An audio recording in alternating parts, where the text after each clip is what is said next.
Assalamualaikum warahmatullahi wabarakatuh. Selamat pagi anak-anak.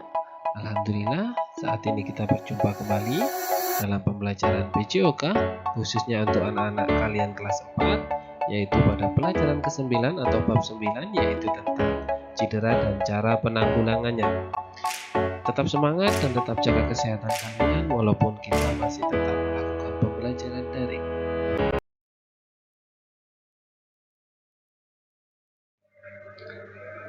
Pada pertemuan kali ini, kita akan membahas tentang cedera dan cara penanggulangannya. Yang pertama, pada bagian yang pertama, nanti kita akan belajar tentang penyebab dan jenis-jenis cedera pada olahraga. Kemudian, pada bagian yang kedua, kita akan belajar tentang penanggulangan cedera, yaitu meliputi melakukan pemanasan dan pendinginan, kemudian aktivitas dimulai dari gerakan yang paling ringan, kemudian melakukan olahraga yang bervariasi, menggunakan perlengkapan standar, dan yang terakhir ialah tidak berlebihan dalam melakukan berolahraga.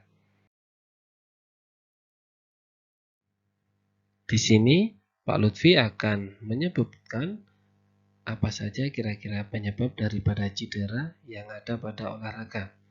Yang pertama yaitu melakukan rutinitas yang berlebihan, kemudian alat dan fasilitas yang tidak memadai, kemudian aktivitas dengan cara yang salah, kurangnya pemanasan, dan yang terakhir adalah aktivitas yang terlalu sering tanpa istirahat.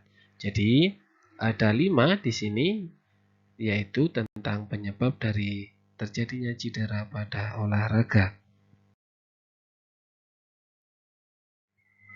Nah, setelah kita belajar tentang penyebab-penyebab terjadinya cedera pada olahraga, sekarang kita akan memasuki yaitu pada jenis-jenis cedera pada olahraga. Yang pertama ada cedera kesleo atau terkilir. Yang kedua ada cedera kram otot. Kemudian yang ketiga ada cedera memar. Yang keempat adalah cedera lepuh. Yang kelima ada cedera lecet. Jadi kelima cedera ini merupakan jenis cedera yang sering terjadi ketika kalian melakukan kegiatan atau aktivitas berolahraga. Nah, berikut akan Pak Lutfi sampaikan beberapa penanggulangan dalam melakukan cedera, yaitu yang pertama ialah melakukan pemanasan dan pendinginan, kemudian beraktivitas dimulai dari gerakan yang paling ringan, dan yang ketiga adalah melakukan olahraga yang bervariasi, jadi tidak monoton, atau satu atau dua olahraga saja, kemudian menggunakan perlengkapan standar, dan yang terakhir atau yang kelima tidak berlebihan dalam melakukan berolahraga.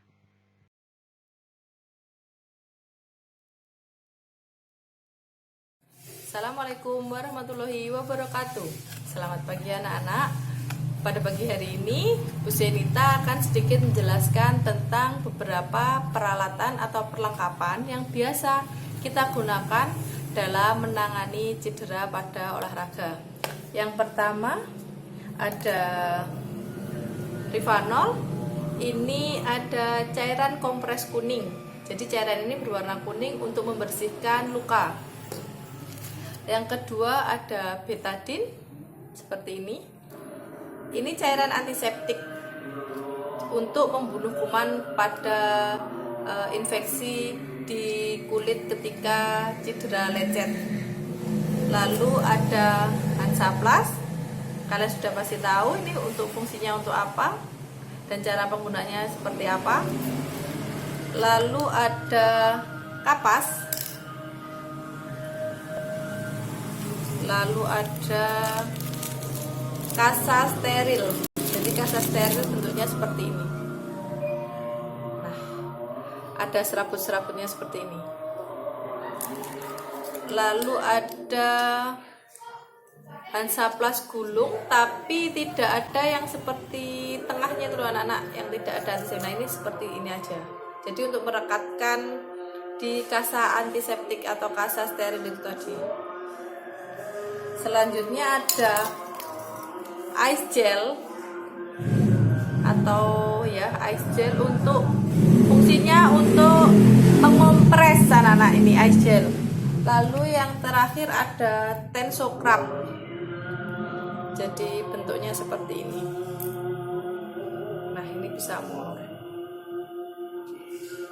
Fungsi dan cara penggunaannya akan Bu Senita jelaskan nanti bersama dengan Pak Lutfi. Terima kasih. Di sini Bu Senita akan menjelaskan untuk yang pertama adalah penanganan cedera pada luka memar. Ini adalah salah satu contoh luka memar yang diderita oleh Pak Lutfi setelah sepak bola. Yang harus dilakukan Pak Lutfi adalah siapkan ice gel atau es batu yang biasa kalian minum, yang ada di SS itu loh anak-anak, itu kalian bungkus di plastik ya kalau ada es batu biasa. Kalau ice gel ini sudah ada bungkusnya, jadi kalian tidak perlu membungkus lagi. Kalian tempelkan saja ke lukanya selama 5-10 menit. Setelah 5 menit kalian bisa angkat, diamkan 1 menit sampai 2 menit, lalu kompres lagi 5 menit. Begitu sampai 3 hari atau sampai memarnya hilang.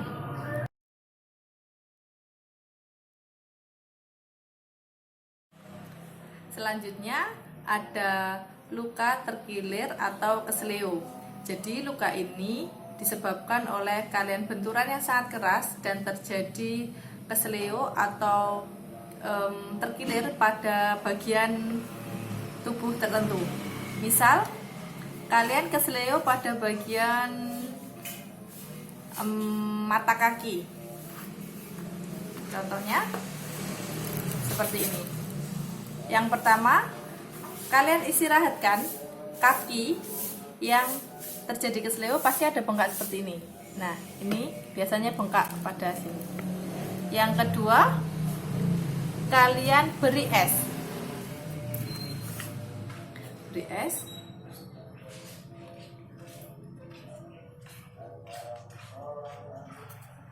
Yang ketiga, kalian kompres dengan menggunakan sebuah kain. Jadi kain, esnya kalian taruh tengah agar tidak langsung ke kulit. Kalian kompres seperti ini.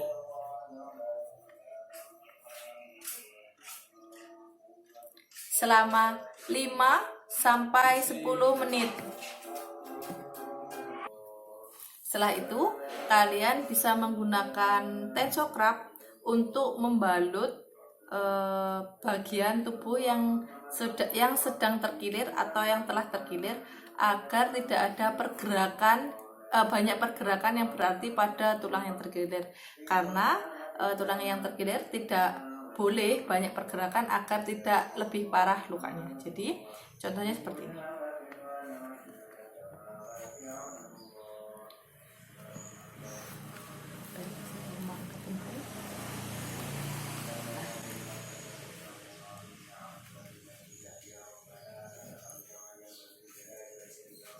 Ini kalian harus rapat menggunakan tensorapnya agar tidak bergerak atau tidak banyak pergerakan pada bagian yang terkilir.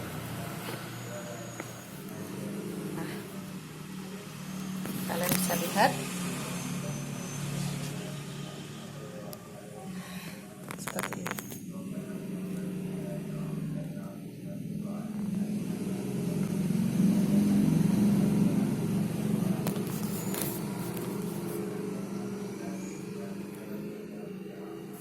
Lalu yang terakhir, kalian adalah mengistirahatkannya di tempat yang lebih tinggi dari tubuh kalian. Nah, ini kalian bisa beri bantal atau beri kursi. Nah, seperti ini. Jadi yang terkilir atau yang sedang mengalami luka, kalian tempatkan yang lebih tinggi dari badan kalian. Seperti itu anak-anak contohnya. Jadi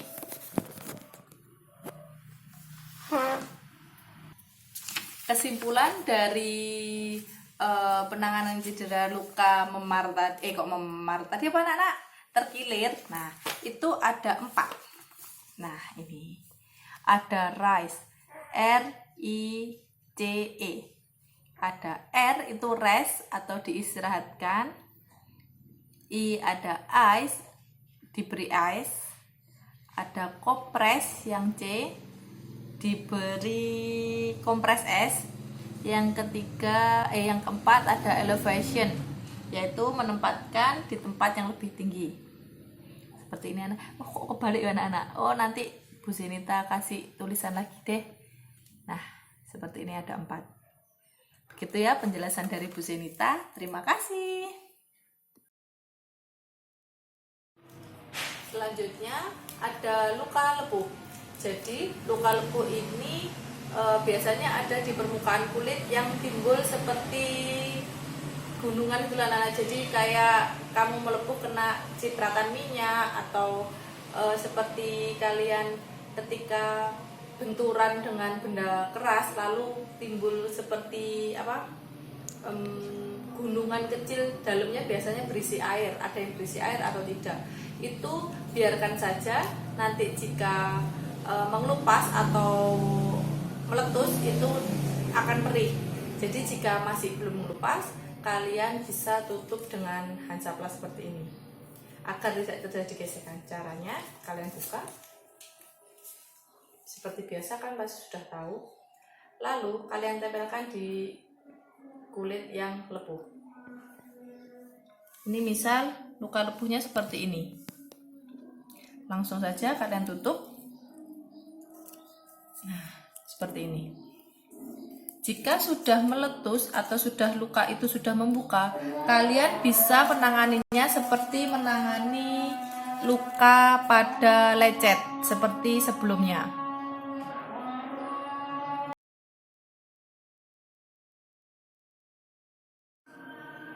Selanjutnya ada luka lecet. Jadi kalian siapkan Revanol, lalu kapas, dan betadine. Jadi luka lecet bisa seperti ini anak-anak ya. Pertama-tama kalian beri kapas dan beri betadine, beri Revanol seperti ini. Lalu kalian bersihkan lukanya. Setelah lukanya bersih, lalu kalian bisa tunggu kering. Setelah kering, kalian bisa langsung beri betadine seperti ini.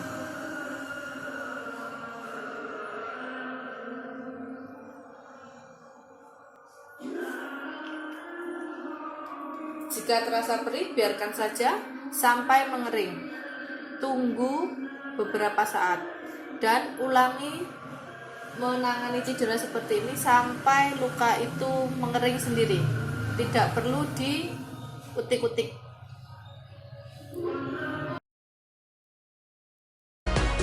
Baiklah anak-anak, itulah tadi pembelajaran kita hari ini. Semoga ada guna dan manfaatnya. Terima kasih. Tetap semangat dan tetap jaga kesehatan kalian. Saya akhiri. Wassalamualaikum warahmatullahi wabarakatuh.